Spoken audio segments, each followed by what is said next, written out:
언제나 필승! 네, 반갑습니다. 필승입니다. 반갑습니다.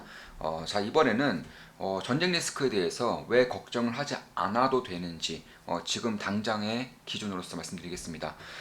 또한 저 같은 경우는 텔레그램 방에 조금만 기쁨 덕에 텔레그램 방에 꾸준히 전쟁 리스크에 대해서 그다지 신경 쓰고 있지 않다. 전쟁이 발생할 가능성은 높지 않다. 오히려 이러한 상황을 기회로 활용할 필요가 있다라고 말씀을 드렸습니다. 그래서 최근에 주식 비중을 꾸준히 늘리고 있고 어제 같은 경우도 국내 주식 그리고 미국 주식을 매수하였습니다. 뭐 당연히 수익을 내고 있는 것은 사실입니다. 그래서 그런 것을 봤을 때에도 시장에 좀 꽤나 많이 빠졌다고는 할 수 있지만 제 계좌는 굉장히 좀 안정적이긴 해요. 저는 조금만 기쁨나게 멤버분들에게 이제 제 계좌를 꾸준히 오픈하고 있는 것도 있고요. 그래서 딱히 과장한다거나 거짓말하고 싶진 않고 그럴 수도 없어요. 그래서 그런 것을 봤을 때에도 국내 주식, 해외 주식 할 것 없이 굉장히 안정적으로 수익을 지금 보고 있는 그런 상황이다. 이렇게 말씀드릴 수가 있겠습니다. 뭐 국내 주식도 그렇고 해외 주식도 그렇고 손실 중인 기업 자체가 별로 없어요.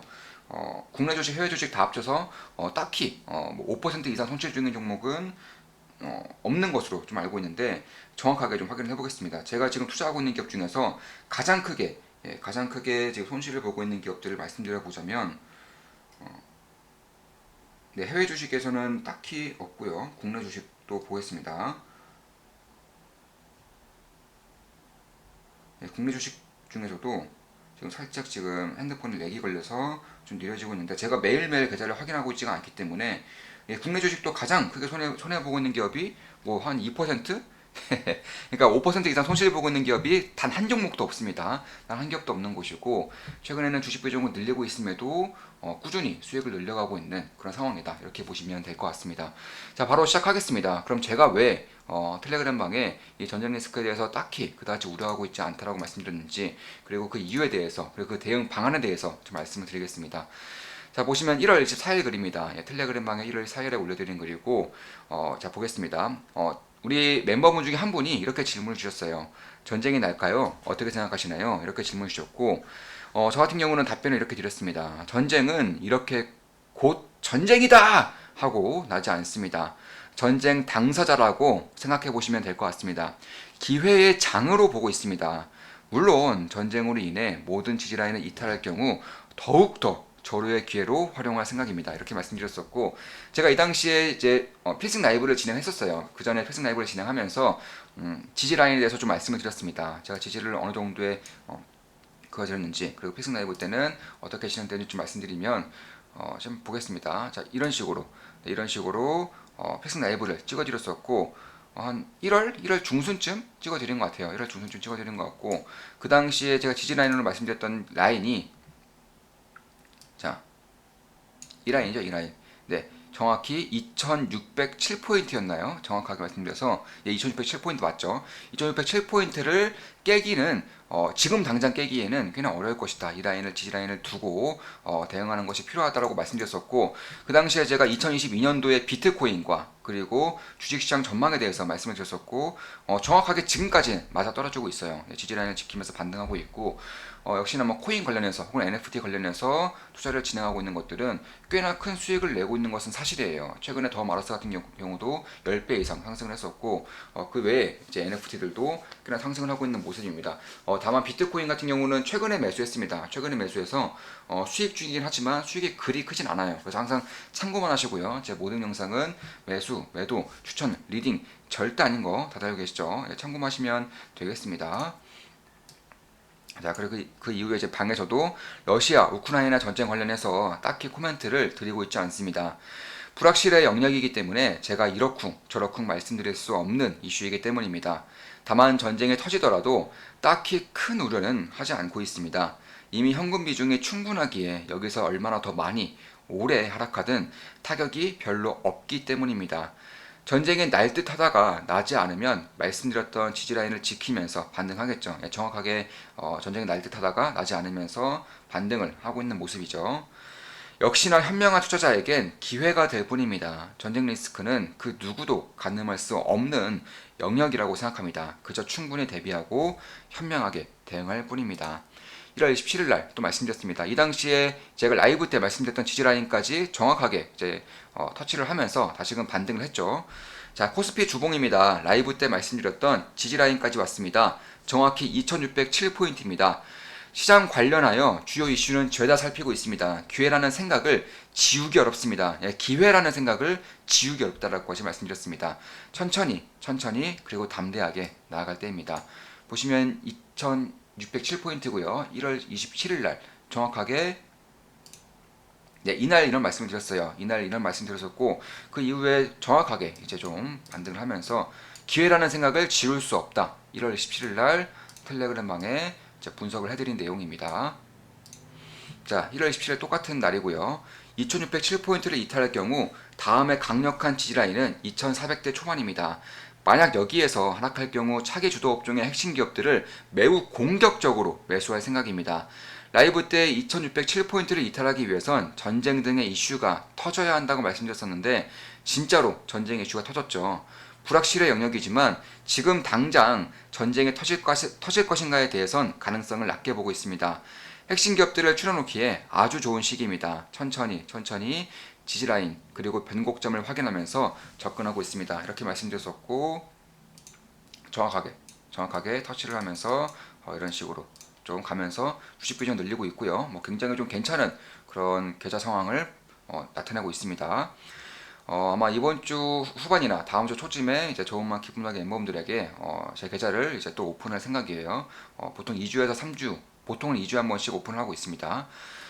자, 러시아와 우크라이나가 휴전 협상을 이어가겠다고 밝혔습니다. 이슈 특성상 불확실의 영역이지만 전쟁 리스크는 점차 사그라들 수 있습니다. 이렇게 말씀드렸습니다. 참고로 제가 1월 달부터 그러니까 전쟁 리스크가 생긴 이후부터 제 모든 텔레그램 방에 대한 분석글을 좀 말씀드리고 있는 거고요. 저한테 딱히 편집을 한다거나 그런 일은 절대 없습니다. 그냥 있는 그대로 보여드리는 것 뿐이에요.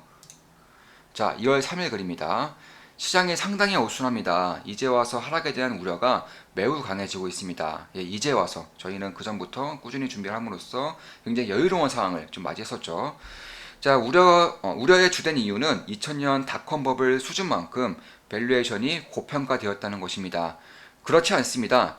고밸류에이션을 논하는 섹터는 성장주이며 성장주에서 밸류에이션을 논하는 가장 주된 요인은 밸류에이션 그 자체가 아니라 밸류를 인정할 만큼의 성장이 지속적으로 나오지 못하느냐입니다. 그러니까 밸류는 두 번째 조건이고 첫 번째 조건은 성장이라는 거예요. 성장이 예상만큼 나온다면 밸류에이션이 얼마나 높든 시장의 컨센서스만 지켜준다면 그렇게 급락할 이유는 딱히 없다는 말씀입니다.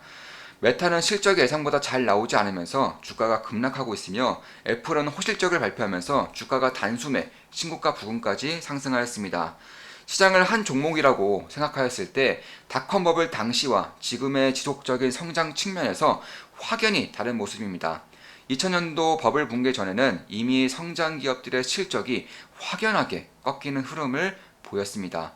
지금처럼 기업들의 사상 최대 실적이 이어지는 시점에서의 버블 붕괴는 역사상 단 한 차례도 없었습니다. 전쟁 혹은 갑작스럽고 연속되는 큰 폭의 금리 인상 등의 특별한 이슈가 발생하지 않는 한 딱히 걱정할 것은 없다고 생각합니다.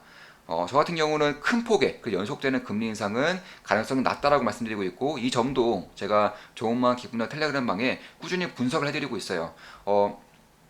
금리 인상에 대한 이슈가 어느 정도 일단락 되는 그런 시점이 오면 그때 돼서 다시금 제 텔레그램 방에 대한 분석글을 아마 오픈할 수 있으면 오픈을 해드리겠습니다. 저는 이 시점을 지금 공개 영상으로 말씀드립니다. 연속적이고 급등하는 시장이 예상치 못하는 그런 금리 인상은 발생하지 않을 것이고 금리 인상으로 인한 시장 붕괴는 기회로 활용할 생각입니다. 자, 또한 2000년도를 포함하여 큰 폭의 하락 전에는 보통 장단기 금리차가 역전되었습니다. 지금은 그렇지 않죠. 장단기 금리차는 여전히 안정적인 모습입니다. 실적, 핵심 기업들의 성장이죠. 그 유동성, 금리를 필두로 볼 수 있습니다. 모두 안정적인 것으로 판단합니다. 그저 누누이 말씀드렸던 중형 사이클의 변곡점이 발생했을 뿐입니다. 천천히 기회를 하나 둘 잡아가면 되는 상황입니다. 그리고 자, 이 당시가 이제 2월 3일이죠. 2월 3일에도 보시면 정확히 이날 2월 3일이면 이날 이런 분석을 드린 거예요. 이날 이런 분석을 드렸었고 반등, 하락, 대차 반등이 이어지고 있는 그런 상황입니다. 자, 2월 10일 글입니다. 2월 10일 분석 글이에요. 자, 지난 금요일 전쟁 리스크가 다시 커지면서 시장이 좀 빠졌습니다. 딱히 걱정하고 있지 않으며 걱정한다고 해서 미리 대비할 수 있는 이슈도 아니라고 생각합니다. 철저한 불확실의 영역이기 때문입니다. 다만 1월에 말씀드렸다시피 전쟁은 보통 이렇게 예고된 상태에서 발발하지 않습니다. 딱 한 번 1차 세계대전만이 이렇게 굉장히 고조된 상태에서 발발하는데 그때는 유럽 전역이 불씨 하나만 지펴지더라도 온갖 미사일들을 쏟아부을 태세였고 지금은 그때와 상황이 전혀 같지 않습니다. 특히 해당 리스크에 키를 쥐고 있는 러시아는 전쟁을 일으키는 것이 국익에 도움이 되지 않을 것으로 봅니다. 러시아가 우크라이나를 침공할 경우 높은 확률로 노르트 스트림 2는 날아가며 미국, 유럽의 온갖 제재로 인해 경제가 급속도로 안 좋아질 수 있습니다. 서방 세계의 제재와 그로 인한 소련의 붕괴를 러시아가 잊었을 리 없습니다.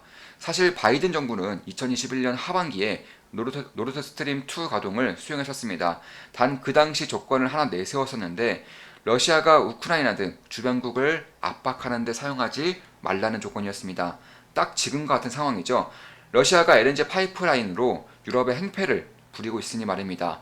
덕분에 노르트 스트림 2 가동은 여전히 요원한 상황입니다.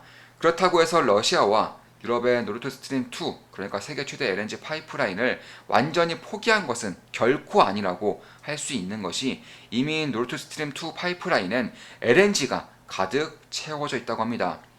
어찌 보면 미국의 셰일가스 증산이 어려운 상황에서 러시아가 의도적인 행패를 통해 LNG 가격을 왕창 올려놓고 그 가격에 많은 양을 판매하기 위한 수를 썼다는 것이 합당한 추론이 될 수 있을 듯 합니다.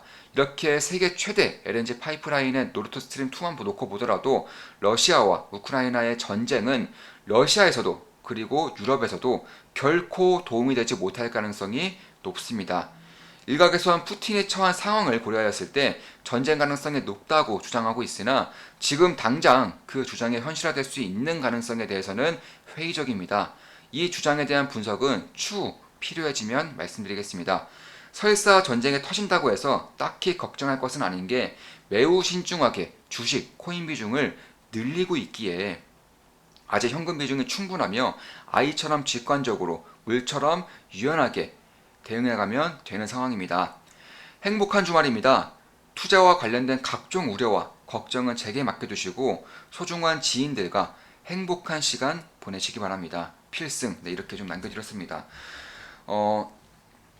사실 이 이후에도 꾸준히 주식 비중을 늘리고 있는 것은 맞아요. 제가 말씀드렸다시피 어제 이제 한국 주식과 미국 주식 비중을 늘렸었고 코인도 어느 정도 좀 비중을 늘릴 채비를 하고 있습니다. 뭐 비트코인도 투자를 한 지 얼마 안 됐지만 약소하게나마 좀 수익을 보고 있는 그런 상황이고요. 다시 한번 말씀드리지만 제 모든 영상은 매수, 매도, 추천, 리딩 절대 아닙니다. 참고하시면 되겠습니다. 자, 2월 15일 글입니다. 자, 전쟁 리스크가 빠르게 사그라드는 듯 합니다. 물론 역사가 말해주듯 화해하는 척, 평화를 지향하는 척 하다가 급작스럽게 전쟁이 터질 수도 있겠으나 이 역시 딱히 우려하고 있지는 않습니다. 현실적으로 키를 쥐고 있는 러시아가 전쟁을 일으키기 쉽지 않으며 설사 발발한다고 하더라도 그 순간 혹은 그 직후가 현명한 투자자들에게 절호의 기회가 될 가능성이 높기 때문입니다. 실제로 현재 현금 비중은 이제 연 15% 이상, 저 같은 경우는 연 19.5% 정도로 이제 이자를 연 이율을 받으면서 현금을 굴리고 있습니다. 연 이율이 15% 이상이에요. 자, 당연히 우리 필승 라이브 때 이제 우리 멤버분들께는 다 방법에 대해서 말씀드렸습니다. 자, 그 전까지 사고 싶어 미치겠는 기업들을 하나 둘 모아가는 마음가짐으로 접근하고 있고 앞으로도 그럴 생각입니다. 추세가 꺾이지 않는 한 지속 보유하며 나아갈 것입니다. 걱정하고 불안할 때가 아니라 설렐 시기라고 생각합니다. 걱정하고 불안할 때가 아니라 설렐 시기라고 생각한다. 2월 15일에 정확하게 이날, 정확하게 어제 딱 이렇게 음봉 나올 때 말씀드렸고 오늘은 뭐 반등했죠. 자, 지금까지 이제 전쟁 리스크, 러시아와 우크라이나의 전쟁 리스크에 대해서 말씀드렸었고 그에 대해서 딱히 걱정하지 않았던 이유를 텔레그램방에 분석해드렸던 글을 그대로 보여드림으로써 좀 공개를 하였습니다. 자, 앞으로도 좋은 분석, 좋은 기업 분석으로 찾아뵙겠습니다. 필승이었습니다. 필승!